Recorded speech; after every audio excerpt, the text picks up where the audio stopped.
Is your style of leadership, are you a feared leader or are you a respected leader?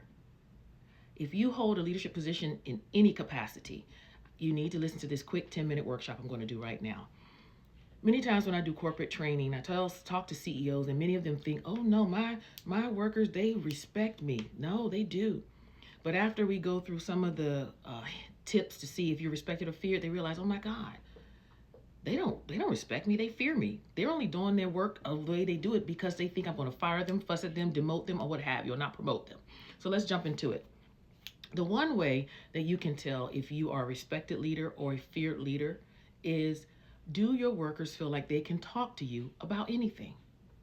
Do they feel like you will welcome their ideas, welcome their critiques even, and not feel as if, "Oh my God, afraid to point it out, afraid." If you're sitting in your meetings and they're just, you can sense it.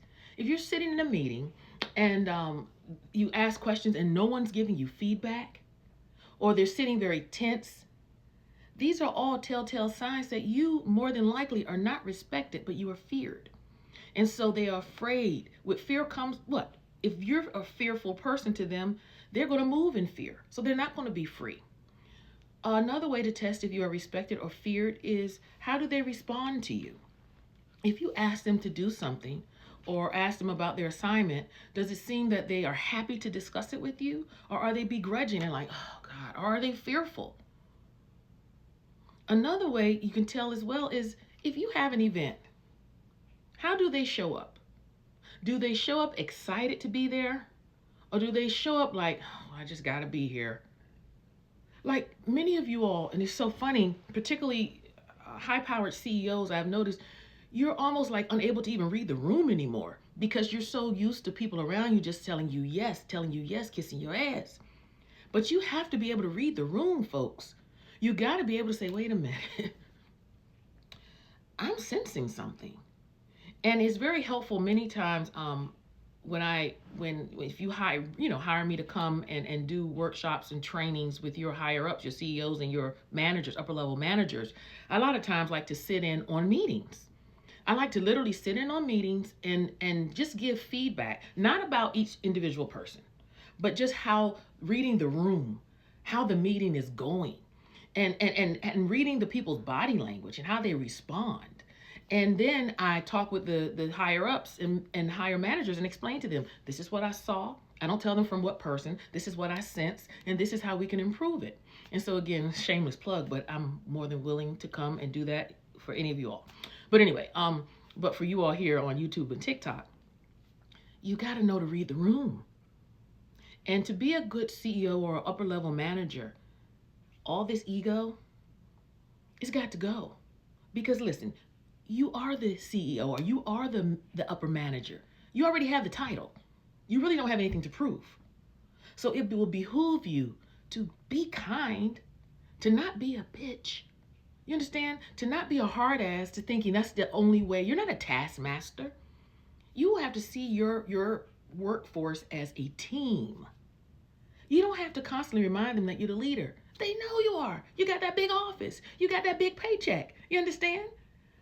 But when you have the ability to make people around you feel better and be productive, that is a respected leader. Also, to determine if you are respected or feared, when someone comes to you with a request, do they come really sheepish? Do they come like, "Oh no, daddy's gonna punish me"? Or do they come like, "Jim, this is something that's been on my mind"? Do they feel comfortable? Look at their body language. If they come and you say, "Hey, have a seat," and they sit in front of you and they're like this, in opposed to, we have to really make sure. And see, again, especially dealing with male CEOs, it's so different, the dynamics, when I talk with upper level managers who are female in opposed to male, because a lot of times the males are really driven by the ego. And then the women a lot of times are driven by the emotion of, "Well, I have to be this way because I feel like they don't respect me," or "I feel." And where the male is like, "No, I'm a man." But people want to see their leader be human. You want to see a softer side. I've learned this through many things. Okay. One, of course, my education, getting a master's in public administration, having various leadership jobs, and holding leadership positions in organizations over the years.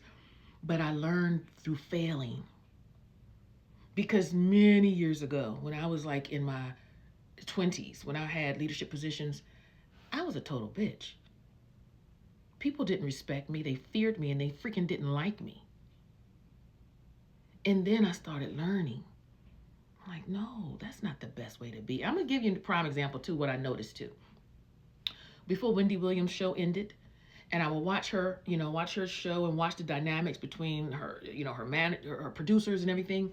I don't believe they respected her, especially near the end. I believe they started to fear her. They feared her. The way they responded, the way that they would be self-deprecating, like, what's her name, Susan or Suzanne? The white lady who was always there. Wendy would say certain things, and you could just see it wash the life out of her. They didn't respect her. They feared her because they just was like, I want my job. I'm not trying to lose my job, whatever. You don't want those kind of people around you. And it's up to you as a leader, even in your home, to be respected and not feared. I can speak from experience. I grew up in a household, very strict father. So I respect him, but also I was afraid. With fear, there's no freedom.